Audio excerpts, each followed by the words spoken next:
के पतिया पतिया रोई रोई हो दिखावे रजमतिया पतिया रोई रोई के बड़की गोतिया के कानवा के पतिया पतिया रोई रोई के हो दिखावे रजमतिया पतिया रोई रोई।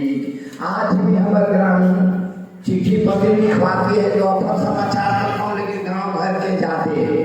अब देखिए क्या करती है, घर के चित कावरी बकरी भुलाइल अब तू बेटी के झापरी पूतिया गियाइल। घर के चित कावरी बकरी भुलाइल तू बेटी के झापरी पूतिया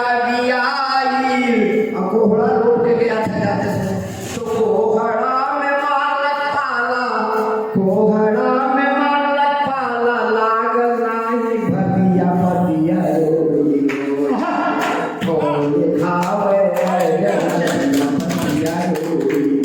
तो कोहड़ा में मारलक पाला लागल नाही भतिया पतिया रोई रोई हो खावे।